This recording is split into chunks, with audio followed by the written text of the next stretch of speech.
د ننګرهار سره د ولسوالۍ ککړک سیمې اوسېدونکي د ککړک روغتیايي کلینیک لپاره د امبولانس غوښتنه کوي.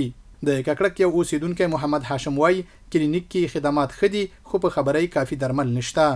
او دلته یو د مریضانو له جملې صاحب راغلی یم د تداوۍ لپاره څه خدمات چې دلته شته څه دواګانې چې شته هغه راکوي موږ ته هغه چې نور نشته بیا ډاکټران لیکي راته او وایي چې بازار کې واخلئ هغه دوا مشکلات خو ټول ننګرهار کې دی البته خو دلته څه خدمات چې لکه لابراتوار بخش کې شو یا مثال فارمیسي او پی ډي او واکسین پی آی شو دا خدمات کیږي.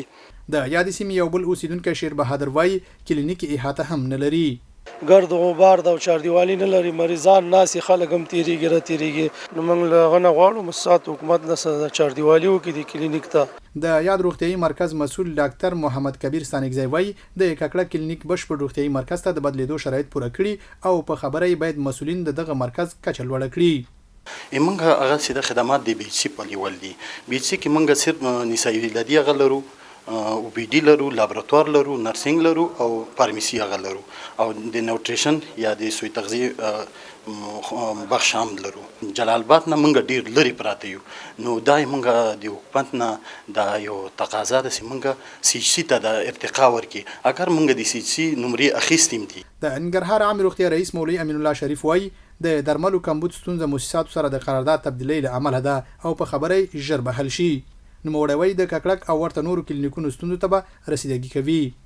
خو ان شاء الله په دغه لنډو ورځو کې راتلونکي ماشینبي پرې دوی ته درمل ورسیږي او خپل د جو قرارداد چې کوم ختم شوی او د راتلونکي ان شاء الله زړه زره پر پوره کیږي په لنډو ورځو کې دوی ته درمل خپل استحقاق د کلینیکونو کوم استحقاق چې دغه به ورسیږي ان شاء الله. د ککړک کلینیک کوم ارتقا چې د وزارت نه هم منظور شوی دی د ارتقا کړی ده او بعضې ارتقاګانې په ننګرهار کې ډېر کلینیکونو ارتقاګانې کړي دي موږ وزارت ته لېږلي وزارت یونیسیف ته هم لېږلي دي.